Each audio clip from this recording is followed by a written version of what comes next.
It's time for Instaquestions! Instaquestions! That's right!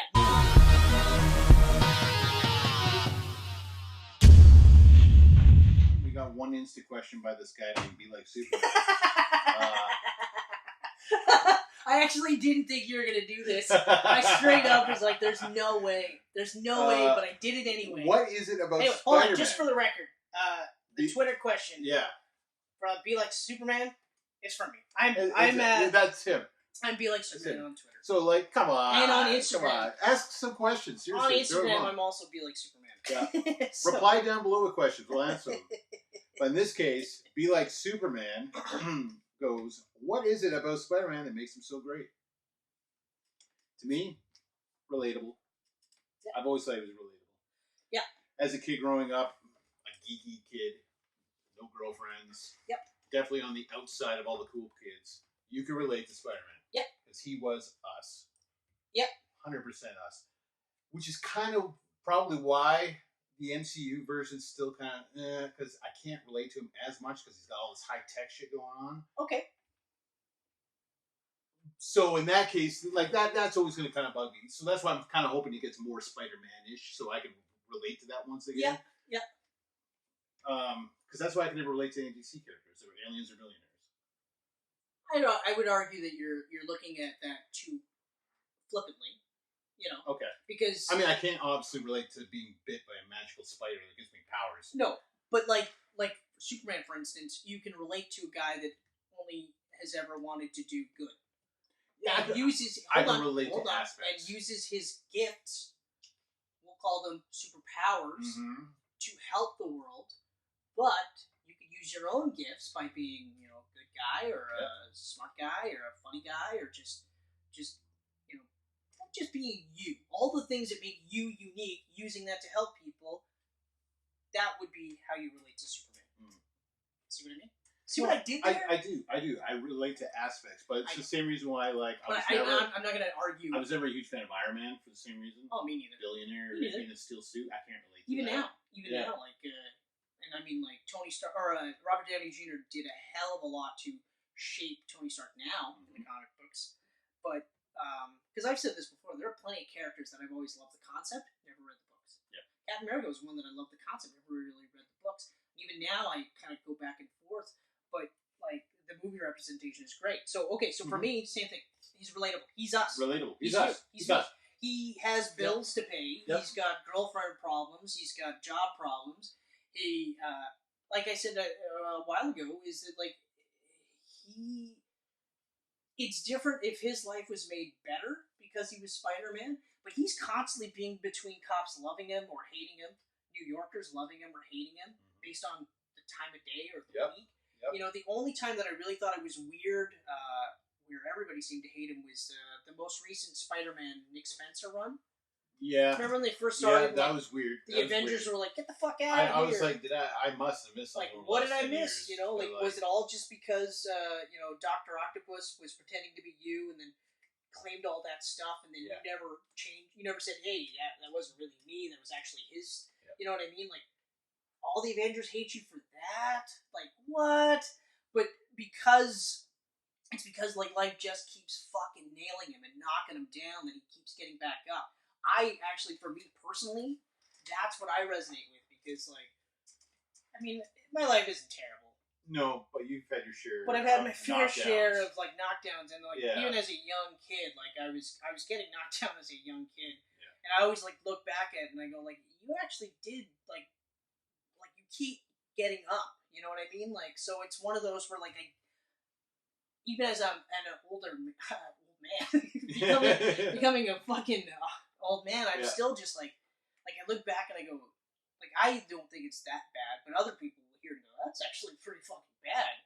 You know, and you're like a bystander, so you're like, well, yeah, you know. So for me to be where I'm at now is incredible because I could have gone so many different routes, but I kept getting knocked down and I kept getting back up, and I don't give myself enough credit for that. But then again, that's why I read comic books, so I can give credit to Spider-Man. There you go. That would be the thing. Yeah. Like, I just relatability. If I had powers, even if I had Superman powers, I feel like I would be like Peter Parker. Yeah. You know, But that's another thing. Like Peter Parker's the same kid. He just that's why like good. Ultimate Spider-Man really resonated with me because I was in high school when that came out, and he was a high school student. You know, so like I really connected with that. Yep. When I started reading Spider-Man as a kid, he was already married. Which I loved. I loved. Great, but I agree with you on the Ultimate stuff. Like, even, and I reread that run so much now, but I still, like, I look back at it and I go, yeah, you know, and especially in the Ultimate run because it was updated, so obviously it's a little bit more adult, even though we're dealing with kids again. But, like, I still look at that and I go, like, because, like, Amazing Fantasy 15, you know, Stanley has said, like, he's gone on record saying, like, that was a one-shot. He was the whole purpose was to see him become a supervillain. This was him going, you know what, screw you guys, because they didn't want that story. I'm doing it anyway. Yeah. It's the last issue. No one's going to read it. Exactly. So this is actually a villain origin story. That was the intention. But people were like, no. We want more of the Spider-Man. So they were like, okay. All right. Yeah. All right, we'll make him a hero. So now, with that in mind, I recently reread the Ultimate arc, and I feel like that was Bendis's super massive origin story for a supervillain in the same spirit as Amazing Fantasy 15, because there's that scene where Peter finds out, like in the Clone Saga, that the Spider Slayers were made by Fury, and Fury goes, like, he says, like, you made them for people like me, and he goes, no, I made them to take you down, because of everything that life has done to you up until this point. I thought, this is it. This is the making of the greatest supervillain of all time. But you surprised me. You didn't do that. You didn't kill Otto. You actually did the right thing. I was wrong. And I was like, I feel like now I look at it and go, that's probably what it was. Like, they were building it up. Yeah. Reread it again, and I feel like you'll go, actually, yeah. Especially the Clone Saga. Yeah. When you find out that Otto is cloning him, and he's just like, look, all I was doing was just cloning because this is my job, and this is my career, and this is all I ever wanted to do was these things with science, and it just so happened to pervert every single aspect of your life. Well, then, I guess that's kind of what happens. So, no big deal. Yeah. But anyway, so, that would be it. Yeah. So, like, the relatability. Stan Lee was a genius for thinking of this. Ditko was a genius for helping him bring it to life. Exactly. And, But even just the writers and artists after that. Marvel would have never been as big without Spider-Man. 100% no. Because they had Fantastic Four, you know. But like couldn't you really relate to Fantastic Four? No, you couldn't. Can you relate to Captain America? No. The only other one you can relate to is X-Men. Yeah. And on a smaller scale, Daredevil.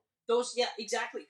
Captain America is the same thing with Superman. You can relate to them on a philosophical level, but not on an intrinsic level. Like, you can't literally go, most people, like, you would go, Cap, I would be Captain America. Yeah. Maybe not. Maybe. Because they do, like, in the movies, they don't depict Captain America as being perfect. Mm-hmm.